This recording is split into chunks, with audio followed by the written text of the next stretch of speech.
Okay guys, just a quick thing while I'm sitting here. Inline filters, we should all have them in, just as much as you should have your check valves in your tank on every airline. On every airline that comes out of your pump, you should have an inline fuel filter. Now this is my personal preference, but you get these filters in the back. I know it doesn't really matter because it's only a water tank, but you've got to think, if you get the filters in here and don't get cleaned up properly, the toxic chemicals things which could be in here, you know, if you've left one in the garage, it's gone mouldy, things like that, all that mould is going to be sucked out, the spores, everything like that, transferred down your line and into the tank. Now you can put these inline filters up, and you said fuel filters then, inline water filters up pretty cheap. There's a variety of ones you can buy. You could buy the ones for the fish tanks. There's not a lot of them about.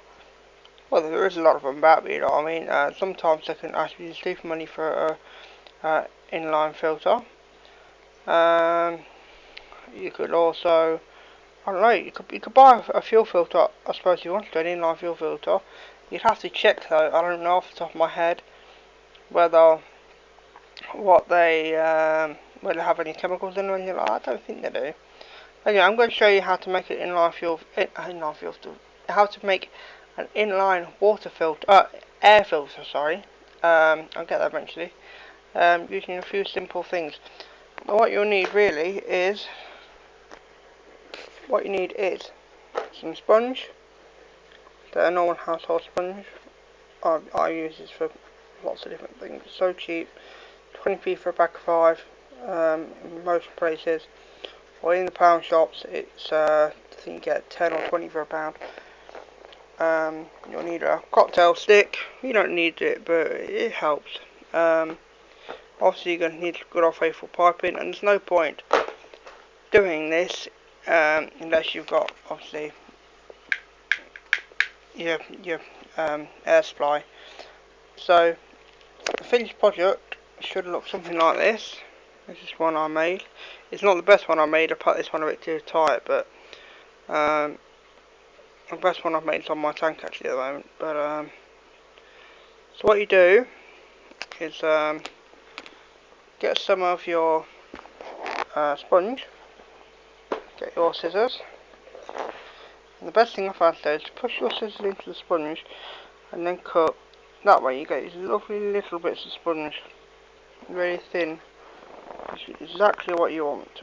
Oh, it's like dissolving your fingers. It's perfect. Then you want to get your pen. Just obviously took the top and bottom off. And you just want to put it in the top part. And normally the stop goes. Put that in the top. Like that. That's almost gone down, but you can see it's in the top there. And then get your cocktail stick, or you could use a piece of metal or whatever you've got lying around. Use the butt, put that in, and just push it down towards the bottom. There we go. And then that's really about as big as you want it. I don't really see how it cuts along with my finger. That's really about, so about, you know, well, about a knuckle wide, so to speak. After that, you want to leave a little bit of a gap there and cut it really. If you've got a really powerful filter and you want to turn it, if you want to reduce it, this is also another way to do it. Pat this really tightly and that will reduce the airflow. But yeah, here's one I made. Now obviously I've cut that there, but this is actually going to be running through a reducing reducer basically. That putting a little knob on. This is just the way I do it for this little tank over here. So what we need to do is connect it up to an air hose, which I'll just show you here.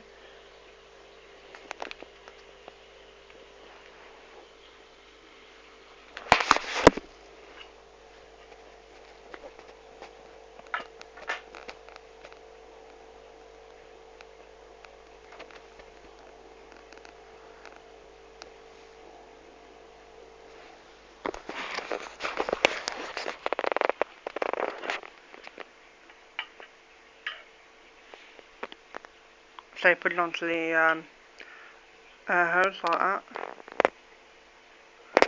and then you want to put something on the end. I only put a bit of pipe and then one of these on the end, but I think there's a fish in here without, and yes it will, just push it in. I'm not telling you to do this 1 minute, but I'll just put that in there for that. It's normally I'll just put a bit of hose on for starters. Push this in. So normally just put a bit of hose over the top and then put a cable tie on to make sure it's secured. But anyway, that should hardly be working now on mine because I've really turned it down for a big bump, but you get the general idea. It's that's your inline hose, basically, your inline filter for your air. Once again, if you don't change this filter again often, you're going to have the same problems what we talked about before. So basically, this is basically a throwaway. You can poke it all out and start again if you want to, but you can buy a pack of 20 pence from the pound shop. So also stick to the see-through ones if you can. And if you can get them where they're all almost straight all the way down with a little dip at the end, like this one, very very standard pen, then you know you're all better. So, and that's how you do the inline air filter. And so normally, oh, I've got some tube. Normally I just put some tube over the end and put the filter right near the beginning of your air pump. And you want to put your non-return valve afterwards, if possible. Because you really don't want to get that wet, because then once again you can do things like mould, things like that. Which, some moulds are okay for your tank. I wouldn't recommend it, but some others are not very good at all, and you know, can help funguses and things like that. So there you go. That's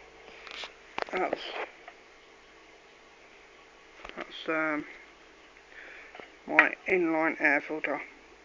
Rate, comment and subscribe, and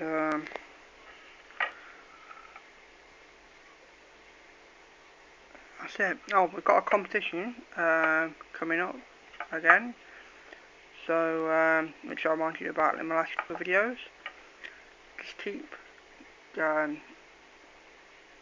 keep putting on comments if you don't understand what I mean, look at my other videos.